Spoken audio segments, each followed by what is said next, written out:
রাহমাতুল লিল আলামিন মক্কা বিজয় করার পরে যুদ্ধ করতে করতে যখন মক্কা বিজয় হয়ে গেল, বিশ্বনবী রাহমাতুল লিল আলামিন আনন্দিত হইয়া কোনো টেনশন নাই, নিশ্চিন্ত ভাবে তিনি কাবা শরীফে তওয়াফ করার জন্য গেলেন। যখন হজ করার জন্য গেলেন, কাবা শরীফের চাবি এমন একজন মানুষের হাতে, যার কারণে নবীজি কাবা শরীফের ভিতরে ঢুকতে পারে নাই। মক্কা যখন স্বাধীন হলো, মক্কা শরীফ স্বাধীন হওয়ার পরেও সেই কাবা ঘরের ভিতরে নবীজি ঢুকতে পারে নাই। নামাজ পড়ার জন্য নবীজি ঢুকতে পারে নাই। এত বড় দুঃখ, আমার নবীজি চোখের পানি ছেড়ে ছেড়ে কান্দেন, ও আল্লাহ, মক্কা বিজয় হয়ে গেছে, মক্কা স্বাধীন হয়ে গেছে, যুদ্ধ করতে করতে আমার সাহাবীরা রক্ত দিয়েছে, যখন ঠিক কিনা, তারপরে কাবা শরীফের ভিতরে ঢুকতে পারছি না।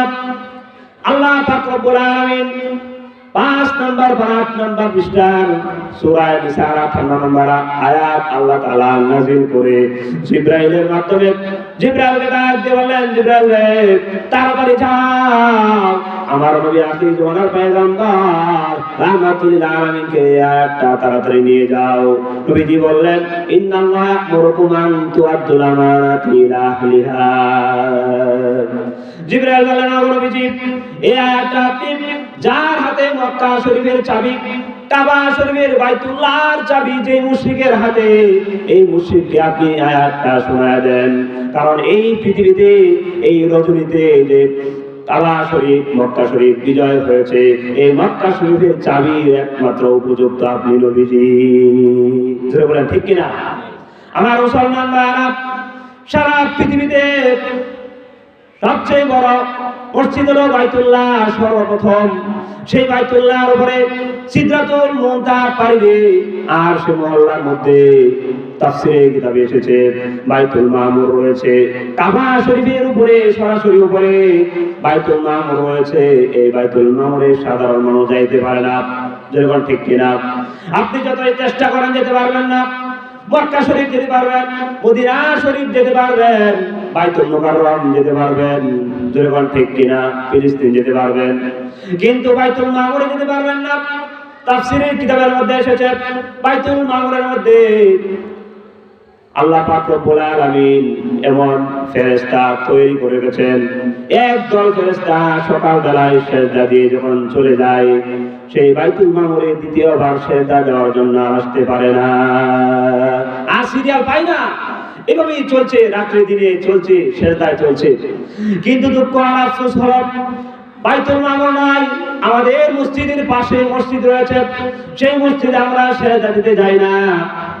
আমাদের বাড়ির পাশে সেই বাইতুল্লাহর টুকরা, বাইতুল্লাহর অংশ, বাইতুল মামুরের অংশ, কাবা শরীফের অংশ আমাদের বাড়ির পাশে রয়েছে, এলাকায় রয়েছে, প্রতিটি মসজিদ রয়েছে। যেরকম ঠিক কিনা? প্রত্যেক এলাকাতে মসজিদ রয়েছে। ও মুসলমান নবীর উম্মতের দল, মাথাটা বালিশের মধ্যে লাগায় চিন্তা করো, যে মসজিদের মধ্যে একদল ফেরেশতা সিজদা দিয়ে চলে যায়, আর আসতে পারে না, আর সিরিয়াল পাই না। ফেরেশতাই তো সিজদা দেওয়ার জন্য যথেষ্ট ছিল, তোমাকে কেন আল্লাহ তাআলা বানাইলেন, সৃষ্টি করলেন? এই তোমার কপালটাকে আল্লাহ তাআলা সিজদা দেওয়ার জন্য, আল্লাহ পাক রব্বুল আলামিনের কুদরতের পায়ে সিজদা দেওয়ার জন্য। সারাদিন কাজকর্ম করার পরে যখন তুমি মাগরিবের সময় সিজদা দাও, যখন তুমি এশার সময় সিজদা দিয়ে ঘুমিয়ে যাও, আমার আল্লাহ পাক রব্বুল আলামিন তোমার কপালটা লাগানোর সাথে সাথে আল্লাহ তাআলা তোমার প্রতি রাজি আর খুশি হয়ে যায়। জোরে বলেন সুবহানাল্লাহ।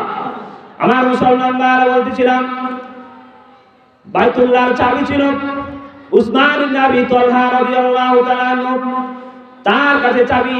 নবীজি যখন চাইলেন, রে উসমান ইবনে আবি তালহা, বাইতুল্লাহর চাবিটা দিয়ে দাও, মক্কা তো এখন বিজয় হয়ে গেছে, স্বাধীন হয়ে গেছে, আমি নবীজি এসেছি তওয়াফ করার জন্য, চাবিটা দিয়ে দাও। চাবি চাইতে দেরি হয়েছে, সে দৌড়ে পালিয়ে গেল, সে দৌড়ে চলে গেল যে সেই চাবি দিব না। দেখেন কত বড় সাহস! বাইতুল্লাহর চাবি নবীজিকে দিবে না। নবীজি সাল্লাল্লাহু আলাইহি সাল্লাম পাশে ছিলেন আলী রাদিয়াল্লাহু তাআলা আনহু। আলী রাদিয়াল্লাহু তাআলা ডেকে বললেন, ওগো নবীজি, আমাকে একটা আদেশ দেন, আমি সেই আবু তালহা, উসমান ইবনে আবি তালহাকে ডাক্তার ধরে নিয়ে আসবো, কারণ তার কত বড় সাহস।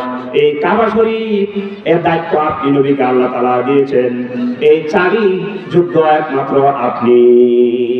ঠিক কিনা? মিশকাত শরীফের হাদিসে এসেছে, ইযা বুসিদাল আমরু ইলা গায়রি আহলি ফান্তাজিরিস সাআত, রাওয়াহুল মিশকাত। রাসূল সাল্লাল্লাহু আলাইহি ওয়াসাল্লাম বলেন, তোমরা অপেক্ষা করো, তোমরা তোমাদের দুটা যে চক্ষু আছে চক্ষু মেলা দেখবা যে অযোগ্য ব্যক্তি যখন কোনো দায়িত্ব দেওয়া হবে, অযোগ্য ব্যক্তির হাতে যখন কোনো কাজের চাবি দেওয়া হবে, ধর্মের কোনো চাবি দেওয়া হবে, ফান্তাজিরিস সাআত, তখন কিয়ামতের জন্য অপেক্ষা করো, কিয়ামত আর বেশি দেরি নাই। যোগ্য ব্যক্তির হাতে যদি যোগ্য চাবি থাকে, ধর্মের চাবি, রাষ্ট্রের চাবি যদি কোন যোগ্য আলেমের হাতে থাকে, তাহলে কিয়ামত হবে না, কিয়ামত অতি নিকটে নয়। অযোগ্য ব্যক্তির হাতে যদি চাবি থাকে, রাষ্ট্রের চাবি থাকে, ধর্মের চাবি থাকে, কোন মসজিদের চাবি থাকে, এই জন্য কোন সুদ করে হাতে মসজিদের চাবি থাকতে পারে না, যখন ঠিক কিনা? কোন ঘুষ করে হাতে মসজিদের কোন চাবি থাকতে পারে না, বেনামাজির হাতে মসজিদের চাবি থাকতে পারে না। বিশ্বনবী রাহমাতুল্লিল আলামিন আলী রাদিয়াল্লাহু তাআলা যখন উসমান ইবনে আবি তালহা নামক মুশরিককে ইহুদিকে যখন ধরে আনলেন, বললেন যে নবীজি তোমাকে যাওয়ার জন্য ডাকছে।